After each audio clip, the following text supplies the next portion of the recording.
Vamos começar com o uso da ferramenta. Vamos começar um arquivo do início. Então, no menu File, em New, vamos escolher a opção de um arquivo de fonte Turbo Solaris, Next. Ele já aponta para aquela pasta que a instalação criou, caso deseje outra pasta. Em Browser, selecionada a pasta necessária. Vamos criar um arquivo com o nome de exemplo, que iremos utilizar nos vídeos na sequência. Aqui o programa já bota uma estrutura básica. Por questões didáticas eu vou apagar para a gente poder começar um arquivo todo do zero. Aqui a gente tem uma estrutura básica que não é obrigatório a ser seguido, mas por uma boa organização do programa a gente sempre indica que seja feito. Primeiro, colocar comentários sobre o programa. Sempre o cabeçalho inicial ele segue com informações de criação do programa. Para adicionar comentários no programa, e que esses comentários não são linhas de programação, simplesmente são textos, a gente tem duas maneiras. A gente pode usar duas barras e todo o texto que é escrito após, ele não é compilado. Ou podemos começar um comentário com barra asterisco, terminando com asterisco barra. Todo o texto compreendido entre esses símbolos não é compilado. Então vamos começar aqui. Programa exemplo em Turbo Solaris.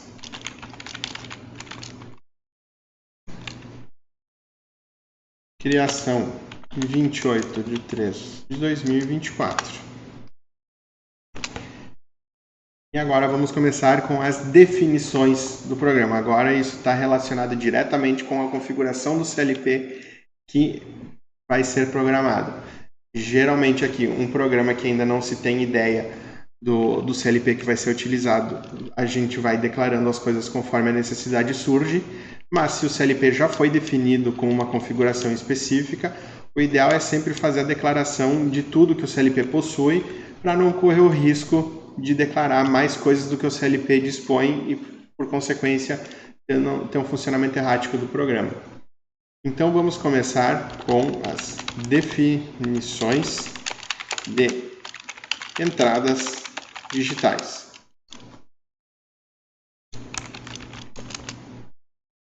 Para criar a definição de entrada digital, vamos usar o comando define digital input. 2 pontos. Vamos para a linha seguinte. Eu vou dar um tab aqui. A gente sempre vai trabalhar com alguns espaçamentos por questão organizacional do programa. E aqui a gente vai definir o número da entrada digital e um nome para ela. Por exemplo, vamos começar sempre pela entrada digital número 1 e vamos dar um nome, que geralmente esse nome ele vai ser utilizado, ele vai ser chamado no restante do programa através do nome.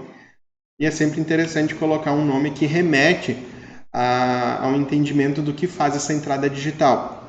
Então, por exemplo, podemos colocar da seguinte maneira: B_emergência. É o botão de emergência da máquina. E que sempre é interessante a gente comentar a funcionalidade. Botão de emergência normalmente fechado. Então, o que quer dizer? Que esse botão de emergência geralmente ele está fechado, quando a emergência é acionada ele fica em aberto. Uma entrada digital geralmente funcionando em 24 volts DC, então a gente pode também dar um pouco mais de explicação. Emergência OK é uma entrada digital ligada, que seria a 1, ou emergência em falha igual a 0. Quanto mais comentários forem colocados no programa, mais fácil é de poder ler esse programa após e entender o que foi pensado. Sempre na hora de programar, é sempre interessante pensar que esse programa pode ser necessário alterar ou ter um entendimento novamente 6 meses, 1 ano, 2 anos após a criação. Então, quanto mais comentários se colocar, mais facilita a vida para um suporte futuro ou um pós-venda para o programa em questão. Então aqui a gente pode declarar todas as nossas entradas digitais, sempre lembrando, tem que ser sequencial. Eu não posso começar declarando entrada digital 10 e depois a 1, depois a 3, depois a 20. Tem que ser em sequência e não pode pular números. Então, a gente começa do 1, 2, 3, 4, 5, 6 até a última entrada digital que se possui no CLP em questão. Se fizer qualquer tipo de declaração que não seja sequencial, a compilação do programa vai apontar erro de endereço não sequencial. Agora vamos definir as saídas digitais através do define digital output. 2 pontos, nova linha e tab. E aqui da mesma maneira, vamos começar pela saída número 1, mesma lógica de declaração das entradas digitais. E da mesma maneira, sempre vamos tentar dar nomes que remetem à funcionalidade dessa saída. Por exemplo, zona 1, comentário, saída que aciona a zona de aquecimento número 1. Vamos agora fazer declarações de entradas analógicas. Vamos começar então com define analógico input. Entradas analógicas podem ser entradas de temperatura ou entradas de tensão, podendo ser régua potenciométrica, transdutor de pressão ou algum tipo de retorno de um inversor de frequência, depende da aplicação. Eu vou fazer uma declaração, começando pela 1 também, sempre a mesma lógica. Vamos declarar uma entrada de temperatura. Então, vamos colocar aqui termopar zona 1. Leitura do termopar da zona 1. Então, como aqui em cima foi declarado uma saída digital de acionamento de aquecimento da zona número 1, agora aqui a gente tem uma declaração do termopar que faz a leitura daquela zona. Vamos fazer agora uma definição de saídas analógicas.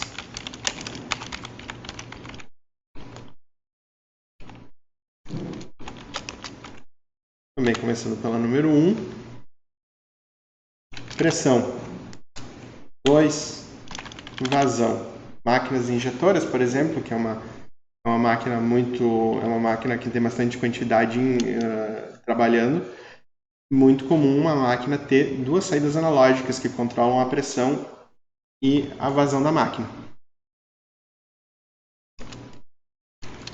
Agora a gente vai para a definição da IHM que está sendo utilizada no CLP. Aí agora vai variar também conforme o produto que se tem em mãos. Define display LCD. Vamos começar pela IHM mais simples que se possui, que é com um display monocromático de 2 linhas por 16 colunas. Então, 2 linhas, vírgula, 16 colunas.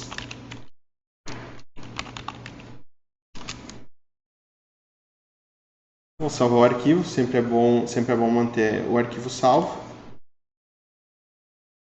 E a única definição que agora se faz necessário é a definição de teclado. A definição de teclado ela é um pouco mais genérica. A gente tem vários modelos de teclado. O ideal é sempre se definir o teclado necessário, mas nem sempre a gente tem essa informação em mãos. Então, o que a gente pode fazer para evitar ter que conseguir essa informação, a gente faz a declaração maior de teclado que se possui. Então, a gente sabe que a gente vai ter todas as teclas disponíveis, mas se for colocado uma IHM que não possua as teclas necessárias, então simplesmente aquelas teclas não vão existir e não vai ter acesso ao programa, certo? Então eu vou colocar aqui, ó, eu estou definindo o meu teclado como um teclado inteiro, onde ele possui 6 linhas de teclas por 8 colunas de teclas. Isso dá 48 teclas, que é o maior teclado que a gente possui. E aqui a gente está dizendo que a parte primária do teclado possui 4 linhas de teclas e 8 colunas. E o restante vira o que a gente chama de teclado secundário, ou teclado de acionamento manual. E assim a gente tem uma definição básica de uma árvore de definições para um CLP, com entradas digitais, com saídas digitais, com entradas analógicas e saídas analógicas. Aí aqui o programa ele vai aumentando de tamanho conforme a necessidade que a máquina vai impondo.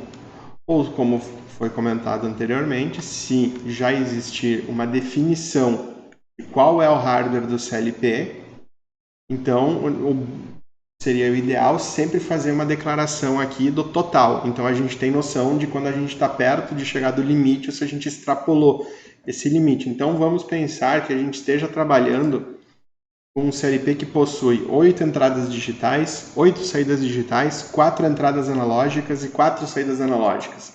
Vamos fazer as declarações genéricas. E essas declarações genéricas a gente vai tirando elas do lugar conforme o programa ele vai crescendo e a necessidade vai aumentando.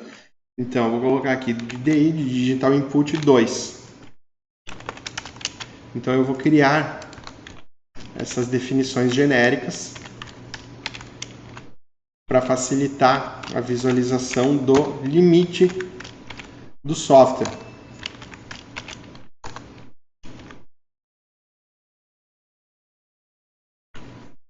Eu vou terminar a declaração aqui, eu vou dar uma pausa, quando terminar todas as declarações genéricas eu faço a sequência. Então, continuando. Aqui tem mais um detalhe que é interessante para ser colocado, que quando a gente faz a definição, a gente determinar como funciona esse hardware aqui. Por exemplo, a entrada digital, a gente tem a maioria, 99% do uso, são entradas digitais em 24 volts DC. Mas existe um modelo de máquina bem específico que utilizou entradas digitais em 220 AC. Então é interessante colocar qual é a configuração do hardware que é esperado por esse programa, caso seja necessário fazer uma venda de CLP posterior, sempre ter o maior número de informações para poder gerar um orçamento correto. Saídas digitais, 24 volts DC. A gente tem saídas digitais em 24 volts DC, pode ter relé ou pode ter 110 ou 220, então também é importante. Entradas analógicas, aí agora aqui, vamos colocar termopar tipo J, é o mais comum hoje. A gente pode ter termopar tipo K, tem uma gama grande de tipo de termopar, posso ter termistores, o PT100, por exemplo, utilizado em máquinas lavadoras, onde a temperatura é mais baixa. É importante definir o tipo do sensor também. E as saídas analógicas, geralmente as saídas analógicas existem 2 modelos, aí não existe uma maioria, é bem dividido. Ou 0 a 10 volts ou 4 a 20 mA. Então vamos trabalhar, eu vou trabalhar com o que é comum para máquinas injetoras, por exemplo, que é de 10 a 10 volts DC. E isso é uma árvore de definição de um programa. A partir disso, isso aqui sendo construído de maneira correta, o restante do programa a gente sempre vai utilizar os nomes definidos. A gente nunca vai chamar pelo número. A gente sempre vai chamar pelo nome. Por que isso? Porque ele facilita um suporte futuro. Por exemplo, a gente pode ter feito um programa onde a entrada digital 8, por exemplo, ela pode ter sobrado, ela é uma entrada vaga. E por algum motivo, durante a construção da máquina ou uma manutenção, pode ter sido danificada a entrada digital número 1. Então, o que acontece? Aqui, de uma maneira muito fácil, a gente simplesmente pode, no programa, fazer uma cópia dessa seção, colocar numa entrada digital que está vaga e a gente pode colocar aqui simplesmente um danificado. Danificado, não usar. Dessa maneira, o programa seguinte não precisa fazer nenhum tipo de modificação, porque foi usado o nome da entrada. E na máquina simplesmente é retirar o fio que chega no conector da entrada 1 e jogar para a entrada 8. Isso é uma maneira mais organizada e funcional para fazer com que numa possível manutenção, numa possível queima, a gente possa utilizar uma porta que esteja vaga do CLP sem precisar fazer toda uma alteração de programa. Caso fosse chamado um número, a gente teria que encontrar todas as incidências no programa. Foi chamado pelo número 1, entrada digital, e trocar pelo número 8. Existiria uma grande modificação do software que seria desnecessária se for feito dessa maneira aqui. Então essa primeira parte é isso aí. Com essa primeira parte aqui a gente para por aqui, e na próxima a gente vai começar a criar o software em si.